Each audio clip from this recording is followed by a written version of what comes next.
नाजरीन आदाब, मुनसिफ टीवी में आपका खैर मकदम है। आप देख रहे हैं मुनसिफ न्यूज़। सबसे पहले नजर डालते हैं हेडलाइंस पर। सुर्खियों को पेश करने में ताउन किया है डॉक्टर ऑर्थो ऑयल के साथ साथ डॉक्टर ऑर्थो कैप्सूल्स साथ लेना ना भूलें। मगरबी बंगाल की हररामपुर में ममता बनर्जी की इंतखाबी मुहिम, बड़े पैमाने पर ओहदेदारों के तबादले को लेकर बीजेपी को आड़े हाथों लिया। उज्जैन में साइंस सेंटर कायम, वजीर आला मोहन यादव ने मरकजी वुज़रा के हमरा साइंस सेंटर का किया इफ्तिताह।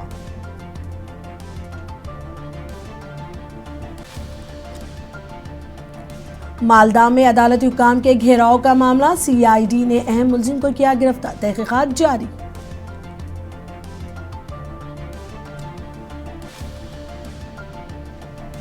मुल्क भर में एलपीजी बहरान, महाजिर मजदूरों की घर वापसी, फैक्ट्रियों और कारखानों में काम बंद।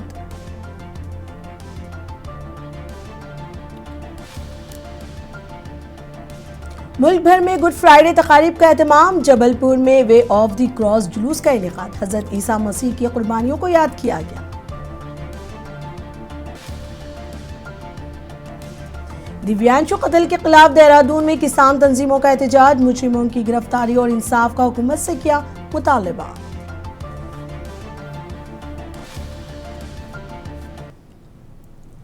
अब खबरें तफसील से। मगरबी बंगाल में इंतखाबात की सरगर्मियां तेज हो गई हैं। वजीर आला ममता बनर्जी ने हररामपुर में इंतखाबी जलसे से खिताब किया। उन्होंने कहा है कि 5 रियासतों में वोटिंग जारी है और इस दौरान 506 अफसरान का तबादला किया गया, जिनमें से 483 अफसरान मगरबी बंगाल के हैं। ममता बनर्जी ने फेसबुक वीडियो पैगाम में कहा है कि क्या आप समझ रहे हैं ये सियासी खेल किस तरह खेला जा रहा है। उन्होंने इस तबादले को रियासत में सियासी असर व रसूख बढ़ाने की कोशिश के तौर पर करार दिया और अवाम से इस बारे में मुहतात रहने की अपील की। उनका कहना था कि इंतजामी अफसरान के इस बड़े पैमाने पर तबादले से इंतखाबी अमल पर असर पड़ सकता है और इससे रियासत में सियासी कशीदगी में इजाफा हो सकता है। ममता बनर्जी ने शहरियों से मुतालबा किया कि वो जमहूरी अमल के तहफ़्फ़ुज़ के लिए चौकस रहें और किसी भी गैर ज़रूरी दबाव के सामने ना झुके। जलसे से खिताब के दौरान ममता बनर्जी ने बीजेपी पर सख्त तनकीद की।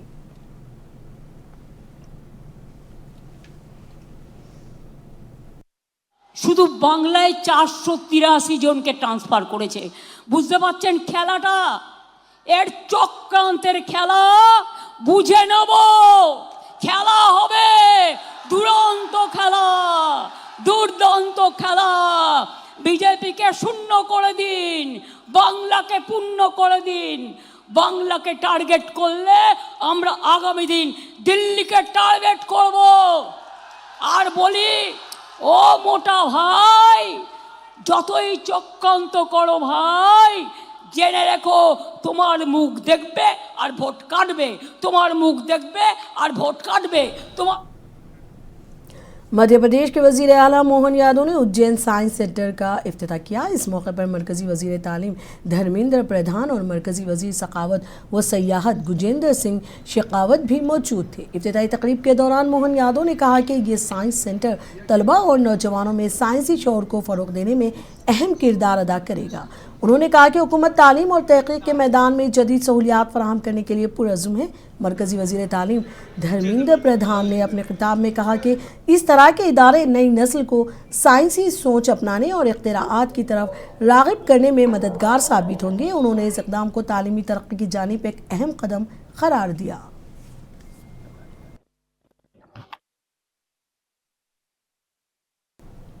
सीआईडी ने मालदा वाक़े के अहम मुलजिम को गिरफ्तार कर लिया है। पुलिस हुक्काम के मुताबिक गिरफ्तार मुलजिम पर वाक़े में बराह रास्त मुलविस होने का इल्ज़ाम है और इसकी शिनाख्त मुकामी रिहायशी के तौर पर हुई है।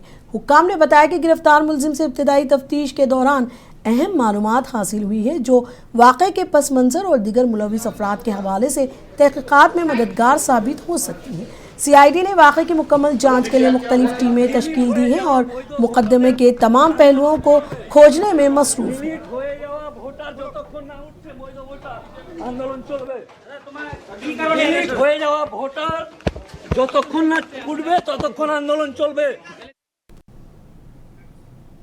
मुल्क में एलपीजी का बहरान अब तूल पकड़ता जा रहा है। गैस की किल्लत ने महाजिर मजदूरों को शदीद मुश्किलात से दो चार कर दिया है, जिसके बाइस बड़ी तादाद में मजदूर अपने आबाई इलाकों खुसूसन बिहार वापस लौटने पर मजबूर हो गए हैं।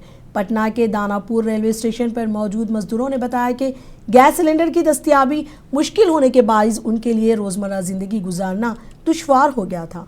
उनका कहना था कि पहले जहां एलपीजी आसानी से मिल जाती थी, अब या तो कई दिनों की ताख़ीर से मिल रही है या कम मकदार में फराहम की जा रही है।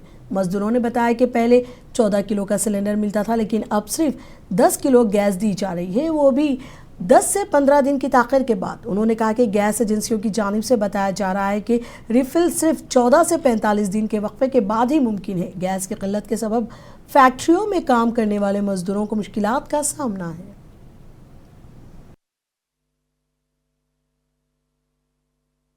परेशानी तो सबसे ज़्यादा वहाँ गैस का ही हो रहा है। वहाँ गैस कनेक्शन था, कनेक्शन मतलब पहले मिल जाता था, लेकिन अब कनेक्शन में मतलब गैस नहीं दे रहा है।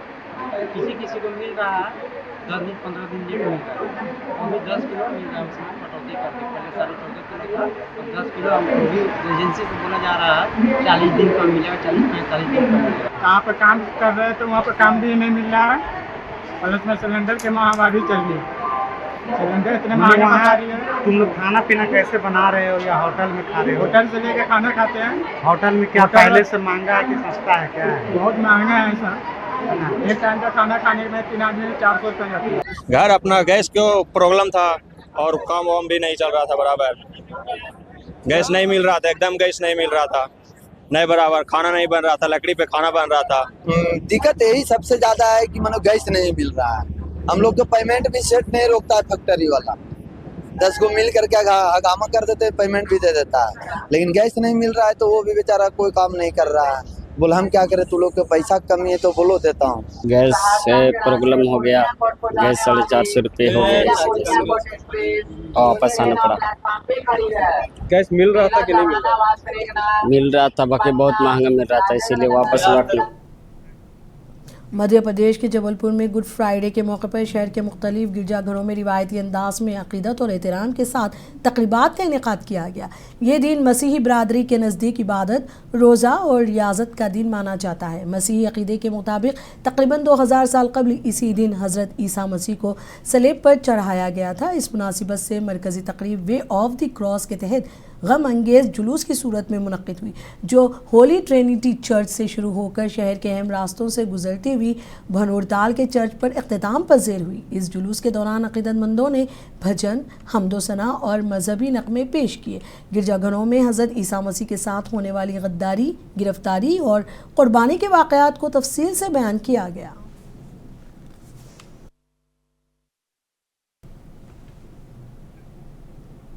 कांग्रेस पार्टी के सीनियर लीडर जयराम रमेश ने कहा है कि हुकूमत ने ख़वातीन रिजर्वेशन बिल पर ऑल पार्टी मीटिंग बुलाने के अपोजिशन के मुतालबे को कबूल नहीं किया। जयराम रमेश ने अपने बयान में कहा कि ये वाज़ेह है कि खुसूसी पार्लिमानी इजलास के दौरान हदबंदी के मसले पर भी बातचीत की जाएगी। उन्होंने हुकूमत पर तनकीद करते हुए कहा कि इतने अहम मामलात पर वसी मुशावरत ज़रूरी थी, लेकिन हुकूमत इससे गुरेज कर रही है। उन्होंने मज़ीद कहा कि ख़वातीन रिजर्वेशन बिल जैसे हसास और अहम मौजू पर तमाम सियासी जमातों को इत्मीनान में लेना चाहिए था, ताकि एक मुतफ़क्का और मजबूत फैसला सामने आ सके। तो पहली बात तो यह है कि ऑल पार्टी मीटिंग बुलाया नहीं गया। विपक्ष की मांग एक होकर जो मांग की थी सारी विपक्ष पार्टियों ने कि 29 अप्रैल के बाद ऑल पार्टी मीटिंग बुलाइए और अगली रणनीति जो होनी है हम तय करेंगे, मिलकर तय करेंगे, वो नहीं स्वीकारा गया और सरकार जबरदस्ती मनमर्जी एक तरफा उन्होंने ये निर्णय लिया और कल ये घोषणा हुई कि 16, 17 और 18 को ये विशेष सत्र होगा। दूसरी बात जो मैं कहना चाहता हूं, ये सारे खत में किरण रिजिजू की ओर से जो 3 खत आए हैं और कल जो बहस हुई राज्यसभा में सिर्फ विमेन्स रिजर्वेशन बिल को लेकर हुई, सिर्फ नारी शक्ति वंदन अधिनियम 2023 में संशोधन की बात की गई। अगर आप ये खत पढ़े किरण रिजिजू का, सिर्फ विमेन्स रिजर्वेशन बिल की बात करते हैं और कोई बात नहीं है। पर अभी साफ हो गया है कि ये विशेष सत्र न केवल महिला आरक्षण अधिनियम को लेकर नहीं है, बल्कि परिसीमन को भी लेकर है। आरजेडी के रुकने पार्लियामेंट मनोज झा ने पार्लियामेंट के बजट सेशन में तौसील पर सवाल उठाते हुए कहा है कि ख्वातीन रिजर्वेशन बिल जैसे अहम कानून के लिए ये सेशन ज़रूरी था, लेकिन इसमें इतनी ताख़ीर क्यों हुई, इसका जवाब कोई देने को तैयार नहीं है। मनोज झा ने अपने बयान में कहा कि हुकूमत को इस अहम मामले पर संजीदगी का मुजाहरा करना चाहिए था, क्योंकि ख्वातीन की नुमाइंदगी बढ़ाने वाला यह कानून काफ़ी अरसे से ज़ेर इल्तिवा था। उन्होंने कहा कि सेशन में तोसी अगरचे खुश आइंद है, लेकिन ताख़ीर की वजह वाज़ेह ना होना तशवीश का बाइस है। देखिए, मतलब जाहिर है सरकार ने सत्र फिर से एक गैप के बाद, नहीं तो कायदे से कल साइन डाई होता, तो ये आभास तो था हमें। लेकिन सबसे बड़ी विडंबना देखिए कि जब नई पार्लियामेंट बिल्डिंग को तथाकथित इनॉग्रेट किया गया था, तो इसको बहुत बड़ा इशू बनाया गया था, नारी शक्ति वंदन अधिनियम। तब भी हमने कहा था कि वाई डिले, क्यों पोस्ट डेटेड चेक की तरह कर रहे हो, जिसका कोई मतलब नहीं। उस वक्त सरकार की को समझ थी कि 34 से ये लागू होगा। क्या तर्कश के सब तीर खत्म हो गए? कहीं आंख में इतनी हया होनी चाहिए, तब क्यों नहीं किया? Why you delayed it for close to 2.5 years? इस सवाल का जवाब किसी के पास नहीं। आसाम में इंतखाबी माहौल के दरमियान जोरहाट ज़िला कांग्रेस ऑफिस में एक प्रेस कॉन्फ्रेंस के दौरान ऑल इंडिया कांग्रेस कमेटी की कौमी सेक्रेटरी दिव्या ने मौजूदा बीजेपी हुकूमत पर सख्त तनकीद की। उन्होंने कहा कि मौजूदा बीजेपी हुकूमत आसाम की सबसे झूठी हुकूमत है और ये मुकम्मल तौर पर सिंडिकेट के जरिए चलाई जाने वाली हुकूमत बन चुकी है। उन्होंने इल्ज़ाम लगाया कि रियासत की इक़्तिसादी सूरत हाल इंतहाई ख़राब है और मईशियत ICU में पहुँच चुकी है। सिर्फ असम की जनता की चीख नहीं है, ये सत्ता के अहंकार ने असम की जनता का गला घोटा है। ज़मीनी हकीकत से कहीं परे सिर्फ और सिर्फ विज्ञापनों की चमक में दफन कर दिया है असम की जनता के मुद्दों को। ब्रह्मपुत्र जहाँ से निकलती है, ऐसी धरती असम की अपनी एक अस्मिता है। वहाँ पे भ्रष्टाचार के साम्राज्य को उजागर करने के लिए हम आपके बीच हैं और असम के भविष्य को यहाँ पर गिरवी रख रखा है। एक दशकों के असम के स्वाभिमान के इन जख्मों की दास्तान को किस तरीके से यहाँ की अस्मिता और अर्थव्यवस्था को सुनियोजित ढंग से बर्बाद किया गया है, ये विश्वासघात असम की जनता नहीं भूलेगी। ये जनहित की सरकार नहीं है, ये जुमला मैनेजमेंट की सरकार है। महंगे विज्ञापन और योजनाओं के धोखे के नाम पर सिर्फ झूठ का प्रोपेगेंडा किया है 10 साल। स्क्रीन और पोस्टर दिखावा और गुड गवर्नेंस सुशासन के नाम पे ज़ीरो रही है ये सरकार। विकास के नाम पर, डेवलपमेंट के मॉडल के नाम पर सिर्फ और सिर्फ विभाजनकारी नीतियों के साथ यहाँ पे रही है। मैं चाय के बागानों की दुनिया, सिंडिकेट। कांग्रेस पार्टी के सीनियर लीडर प्रमोद तिवारी ने मालदा में पेश आए SIR मामले पर शदीद रद्द-ए-अमल जाहिर किया। उन्होंने कहा कि जमहूरियत की खूबसूरती आज़ाद और मुनसिफाना इंतखाबात के इनेकाद में मुज़मिर है और शफाफियत सिर्फ दिखावे के लिए नहीं बल्कि हकीकत में होनी चाहिए। प्रमोद तिवारी ने चीफ इलेक्शन कमिश्नर के किरदार पर सवाल उठाते हुए इल्ज़ाम लगाया कि अब तक SIR अमल जिस अंदाज में अंजाम दिया गया है वो भारतीय जनता पार्टी के मफादात के मुताबिक नज़र आता है। उनका कहना था कि अपोजिशन जमातें इस मसले को पार्लियामेंट में भी उठा चुकी हैं, इसके बावजूद ये सरगर्मियाँ जारी हैं। लोकतंत्र की खूबसूरती यही है कि चुनाव निष्पक्ष हों और सिर्फ निष्पक्ष न हो, दिखना चाहिए निष्पक्ष हो रहे हैं। मौजूदा चीफ इलेक्शन कमिश्नर ने जिस तरह SIR या चुनाव प्रक्रिया का अब तक संचालन किया है, लगता है जैसे वो भाजपा के फ्रंटल संगठन के तौर पर काम कर रहे हैं और इसीलिए हमने इनके खिलाफ प्रस्ताव पार्लियामेंट में ले आए हैं, संपूर्ण विपक्ष ले आया है। परंतु की गतिविधियां जारी है। लेकिन यही मैं ये भी कह देना चाहता हूँ, चुनाव से जुड़े हुए अधिकारियों को निष्पक्षतापूर्वक, बिना पक्षपात पूर्ण ढंग से काम करना चाहिए, पर वहीं उनको काम करने का वातावरण देने। कांग्रेस के रुकन पार्लियामेंट मनीष तिवारी ने पंजाब में अमन व अमान की बिगड़ती सूरत हाल और खुसूसी सेशन के हवाले से कहा है कि पंजाब की सूरत हाल दिन ब दिन हसास होती जा रही है। मनीष तिवारी ने बयान दिया कि रियासत में मंशियात के ज़ेर असर अस्करियत पसंदी का कब्जा है और इसके असरात अब चंडीगढ़ में भी महसूस किए जा रहे हैं। उन्होंने खदशा जाहिर किया कि अगर फौरी इक़दाम ना किए गए तो ये सूरत हाल मज़ीद तशवीशनाक हो सकती है। देखिए, पंजाब में परिस्थितियां संवेदनशील होती जा रही हैं। एक नार्को मिलिटेंसी के ग्रिप में है दोबारा से पंजाब, और उसका असर चंडीगढ़ पे भी पड़ रहा है। 4 वारदातें पिछले 15 दिन में हो चुकी हैं। एक 9 सेक्टर में, एक पंजाब विश्वविद्यालय में, एक 38 सेक्टर में, और फिर 37 सेक्टर में बीजेपी के दफ्तर के बाहर जो ग्रेनेड फेंका गया था। तो ये बहुत ही एक चिंता का विषय है, और ज़रूरत है कि पंजाब, हरियाणा और चंडीगढ़ की जो पुलिस है वो आपस में समन्वय बनाकर ये जो चारों शहर का इलाका है, मोहाली, पंचकूला, चंडीगढ़, न्यू चंडीगढ़, यहाँ पे परिस्थितियाँ सामान्य और तमिलनाडु में असम्बली इंतखाबात की गहमा गहमी तेज़ हो गई है। डिंडिगल में असम्बली इंतखाबात के सिलसिले में डीएमके की रुकन पार्लियामेंट कन्नीमोजी ने इंतखाबी मुहिम चलाई। इस दौरान उन्होंने बीजेपी पर सख्त तनकीद की। उन्होंने कहा कि मौजूदा हुकूमत में कई तरक्याती काम हुए हैं। कन्नीमोजी ने इंतखाबी जलसे से खिताब करते हुए आवाम से अपील की कि वो डीएमके उम्मीदवार को वोट देकर पार्टी को मजबूत बनाएं। उन्होंने कहा कि डीएमके की हुकूमत ने रियासत की तरक्की और अवामी फलाह व बहबूद के लिए कई अहम इक़दाम किए हैं जिन्हें आगे बढ़ाने के लिए पार्टी की जीत ज़रूरी है। उन्होंने अपने खिताब में कहा कि मौजूदा इंतखाब रियासत के मुस्तक़बिल के लिए निहायत अहम है और आवाम को सोच समझ कर फैसला करना चाहिए। इस मौके पर बड़ी तादाद में पार्टी कारकुनान और मुकामी अवाम मौजूद थे जिन्होंने कन्नीमोजी का वालिहाना इस्तकबाल किया।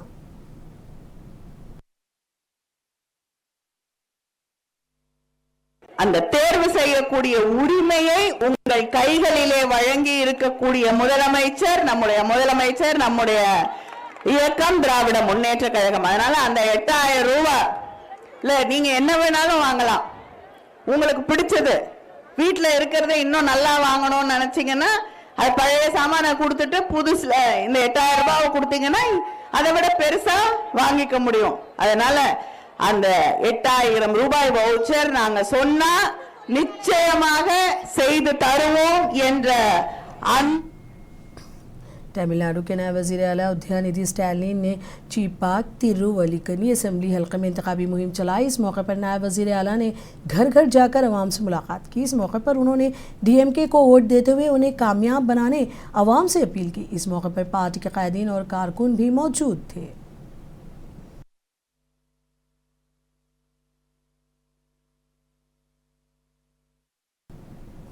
तमिलनाडु के कृष्णागिरी में डीएमके उम्मीदवार पीएस श्रीनिवासन ने बाबाए कौम महात्मा गांधी को खिराज अक़ीदत पेश करने के बाद अपने हल्के में इंतखाबी मुहिम शुरू की। इस मौके पर उनके हामियों और पार्टी लीडरों व कारकुनों ने कसी तादाद मौजूद थी। मुकामी लोगों ने उम्मीदवार श्रीनिवासन का इस्तकबाल किया और उनकी कामयाबी की उम्मीद जताई। श्रीनिवासन ने कहा कि महात्मा गांधी की तालीमात और उसूलों को मद्देनज़र रखते हुए अवाम की खिदमत उनका अव्वलीन मकसद है। उन्होंने अवाम से अपील की कि वो तरक्की और फलाह के मनसूबों को आगे बढ़ाने के लिए डीएमके उम्मीदवार को वोट दे।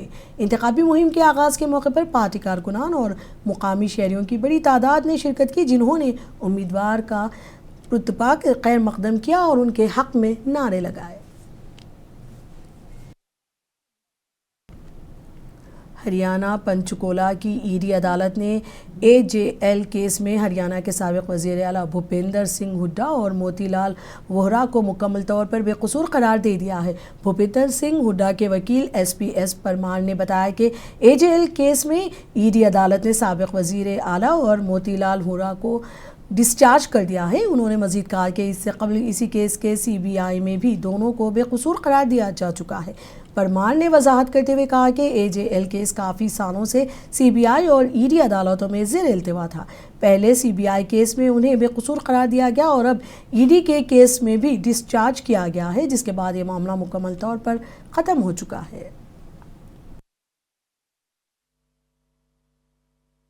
एक तो सीबीआई ने इसकी एफआईआर दर्ज की थी, AGL का मामला है, ये सेक्रेटरी जनरल ऑफ लिमिटेड का, जिसमें हुड्डा साहब को भी इन्होंने जो है पार्टी बनाया था वन ऑफ द एक्यूज। तो प्रेडिकेट ऑफेंस जो है 25 फरवरी को हाई कोर्ट में लगा था, वो डिस्चार्ज हो गए थे वहाँ से, और उसी के आधार पे हमने यहाँ पे एप्लीकेशन लगाई थी कि भी प्रेडिकेट ऑफेंस में डिस्चार्ज हो चुकी है। और ED के केस में भी जो भी वो करेक्टेड केस था उसमें भी इनको डिस्चार्ज किया गया।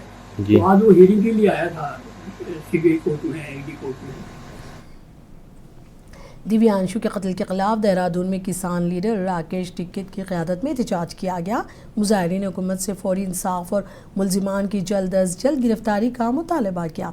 इस मौके पर राकेश ने कहा कि हम हुक्काम और वज़ीर आला से राब्ते के लिए एक कमेटी बनाएंगे। यहाँ ड्रग माफिया और गुंडागर्दी दिन ब दिन बढ़ रही है।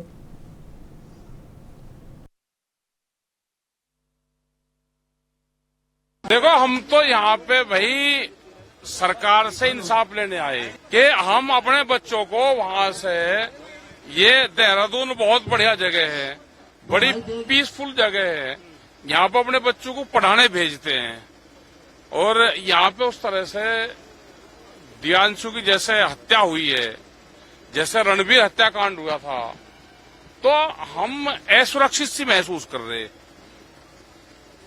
और अगर यही हाल रहा तो यहाँ से बच्चे निकल गए, जो बाहर के लोग देहरादून को बिल्कुल साफ सुथरा समझते हैं, वे यहाँ पे ये मानने लगे कि भाई वहाँ पे ठीक नहीं है, तो ना तो देहरादून रहेगा, इसकी भी छवि खराब होगी।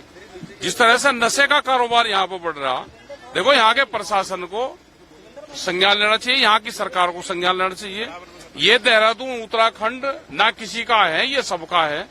ये उत्तर प्रदेश के गोरखपुर में 3 नौजवान दरिया में डूब गए। ये वाकया राप्ती दरिया में पेश आया। ज़राए के मुताबिक ये नौजवान नहाने के दौरान अचानक गहरे पानी में चले गए। SDRF की टीम ने सर्च ऑपरेशन शुरू किया और उनकी लाशें आज सुबह निकाली गई। इस वाक़े के बाद इलाके में गम का माहौल छा गया है।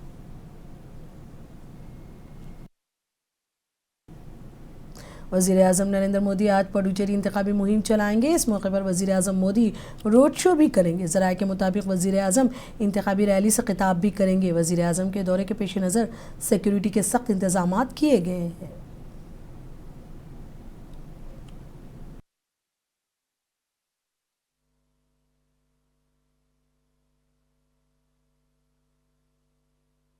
It is very happy to see the road show in our Pondicherry, upcoming election on April 9th in Pondicherry. The nation, Pondicherry should be developed nation in 2026 to 2031. I am happy to inviting our Prime Minister Modi to our Pondicherry. இன்று மாலை 3 மணி அளவில் பிரதமர் மோடி அவர்கள் உரையாற்ற இருக்கிறார், road show நடத்த இருக்கிறார்। மக்களுக்கு मरकज़ी वज़ीर दाखिला अमित शाह आसाम के दौरे पर हैं। अमित शाह आज आसाम के मुख्तलिफ असम्बली हलकों में NDA के इंतखाबी रैलियों से खिताब करेंगे। याद रहे कि कल अमित शाह ने कालियाबोर हलके में एक इंतखाबी रैली से खिताब करते हुए कांग्रेस को तनकीद का निशाना बनाया। वज़ीर दाखिला ने कांग्रेस पार्टी पर अपने दौरे इक़्तिदार में आसाम को नज़रअंदाज करने का इल्ज़ाम लगाया था।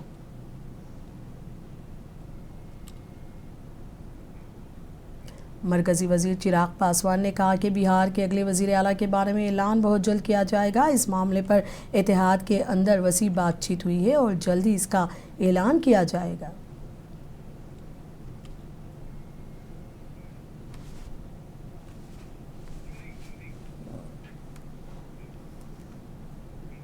मुंसिफ न्यूज़ में अब तक के लिए इतना ही। मुझे दीजिए इजाज़त। आदाब।